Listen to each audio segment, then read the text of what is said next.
జగన్ గారు పాదయాత్ర చేస్తాను వచ్చే ఏడాది అంటే ఏడాదిన్నర తర్వాత అంటే వీళ్ళు చూడండి దిక్కుమాల మీటింగ్ పెట్టారు ఎల్లో మీడియా. ఏడాదిన్నర తర్వాత బయటకు వస్తా ఆయన బయటకు వస్తాను ఏడాదిన్నర తర్వాత ఇప్పటి వరకు వెళ్ళిన యాత్రలు ఇవన్నీ కూడా బయటికి రాక ఇంట్లో ఉన్నట్ల ఏం ఇట్లా రాతలు రాయటం ద్వారా ఏమి సాధిస్తారో అర్థం కాదు. ముందుగా ఈ అంశం మీద ముందుగా మాట్లాడదాం. విజయబాబు గారు చెప్పండి, మళ్ళీ పాదయాత్ర దీని పరిణామక్రమం ఏ రకంగా ఉంటుంది? ముందుగా ఈ అంశం మీద ముందుగా మాట్లాడదాం. విజయబాబు గారు చెప్పండి, మళ్ళీ పాదయాత్ర దీని పరిణామక్రమం ఏ రకంగా ఉంటుంది? చరిత్రను తిరగరాసే అవకాశం ఉందా? కార్యకర్తలకు ఆయన భరోసా ఇచ్చిన తీరు కానీ నిన్న జరిగిన కార్యక్రమంలో ఆయన స్పీచ్ మీద కానీ మీ విశ్లేషణ ఏమిటి? మొత్తంగా వైఎస్ఆర్సీపీ ఓటమి తర్వాత వరుసగా జరిగినటువంటి పరిణామాలని ఒక రేఖామాత్రంగా కనుక మనం విశ్లేషించినట్టయితే, ఓటమి తర్వాత ఆయన కొంత తనను తను కూడా తీసుకొని సమావేశాలను ఏర్పాటు చేసినప్పుడు చాలా వరుస సమావేశాలండి. నేను చాలా క్లీన్గా అబ్జర్వ్ చేశాను.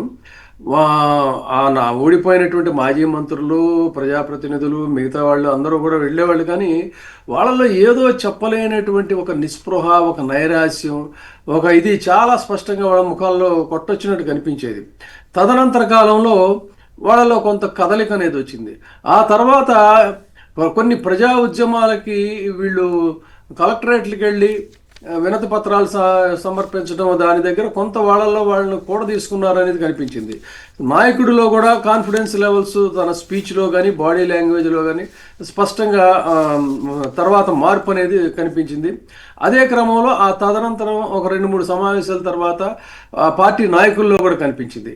చివరికి ఇది మెల్లగా ఎప్పుడైతే మెడికల్ కాలేజీల ఉద్యమం అనేటువంటిది ప్రారంభమైందో, మెడికల్ కాలేజీ ఉద్యమంలో ఆ పార్టీ ఒక ఉద్యమ పార్టీగా మెల్లగా రూపాంతరం చెందిందని అయితే చెప్పాలి.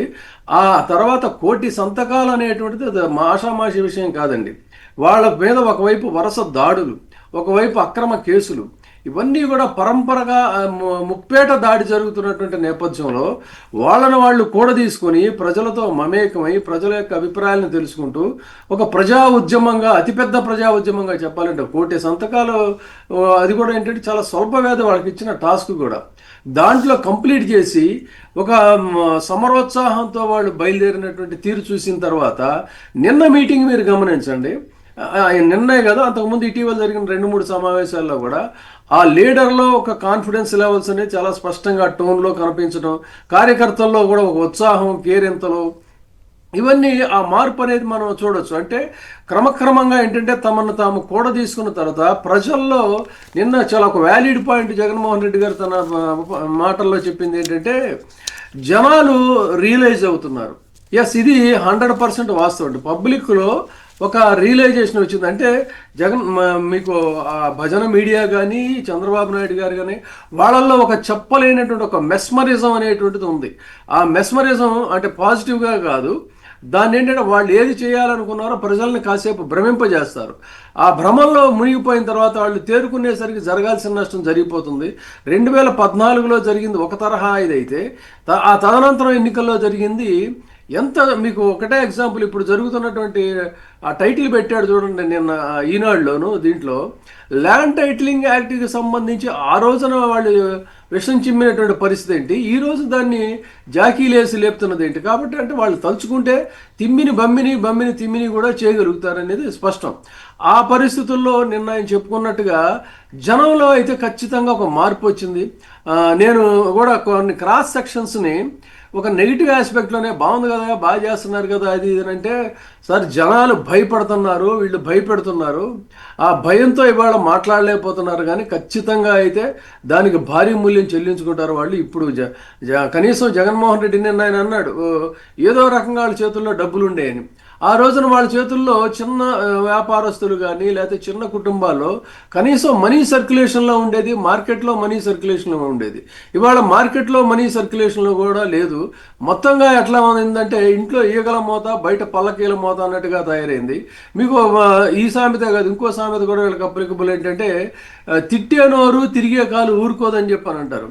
సో ఈ తిరిగే కాలు ఏంటంటే పబ్లిక్ మనీతో విచ్చలవిడిగా ఇష్టం వచ్చినట్టుగా విదేశీ పర్యటన చేయటం.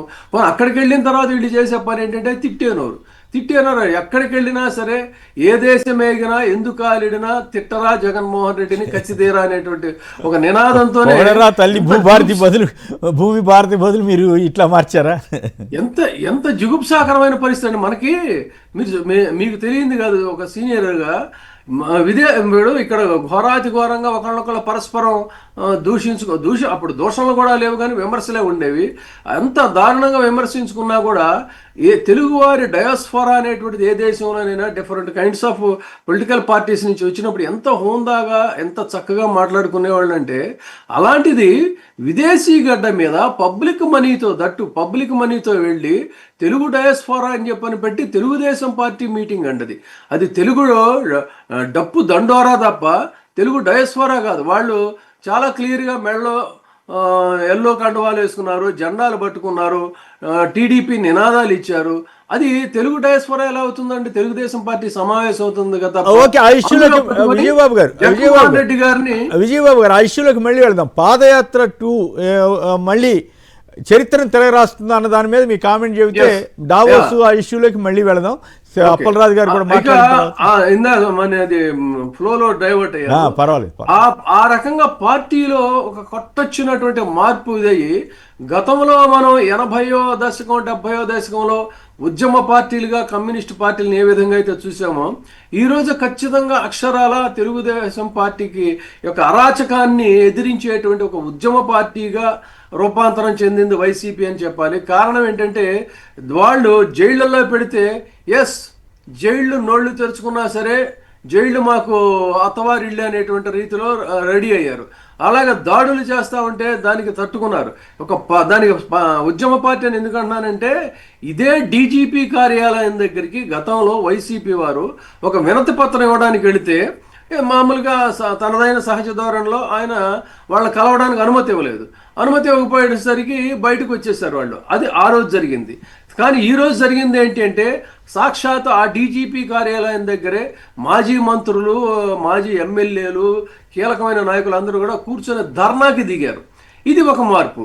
అదే పల్నాడులో ఒకప్పుడు దాడి జరిగితే మొత్తం ఆత్మరక్షణలో డిఫెన్స్లో పడి ఎవరికాళ్ళు ఇదైతే, ఈ రోజున అక్కడ నడి రోడ్డు మీద కాసు మహేష్ రెడ్డి ఇలాంటి వాళ్ళందరూ కూడా బైఠాయించి వాళ్ళు అనుకున్నటువంటి లక్ష్యాన్ని వాళ్ళు సాధించారు. అంటే ఎన్ని ఒత్తిడులున్నా ఎన్ని దాడులున్నా సరే ప్రతిఘటిస్తాం అనేటువంటి ఒక ఉద్యమ పార్టీగా ఈ రోజున అవతరించింది. ఆ క్రమంలో జగన్మోహన్ రెడ్డి గారు పాదయాత్ర అనేటువంటిది నిర్ణయిస్తే మీరు చెప్పినట్టుగా అది మరొక చరిత్ర అవుతుంది. మరొక చరిత్రని తిరిగి తన చరిత్రను తనే తిరగ రాసుకునేటువంటి పరిస్థితి వస్తుంది.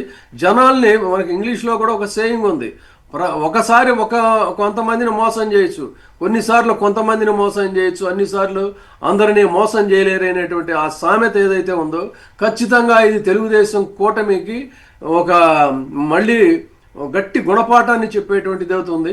సో డెఫినెట్గా ఈ రోజున వాళ్ళలో ఒక జోష్ అనేది అయితే ఉంది. ఇది కూడా ఏంటి, అధికారం కోసం కాదండి.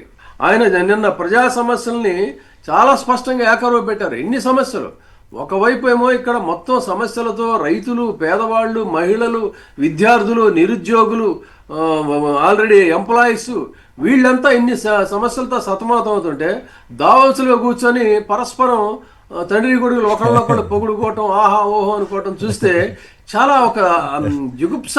అదే క్రమంలో తమాషాగా ఉంది. అక్కడ దాకా వెళ్ళి పొగుడుకోవాల్సిన అవసరం ఏముంది, ఇక్కడైనా పొగుడుకోవచ్చు కదా అని కామెంట్లు కొందరు చేస్తున్నారు. రైట్, ఓకే, అంతే కదా, అయిపోయిందా విజయబాబు? రైట్.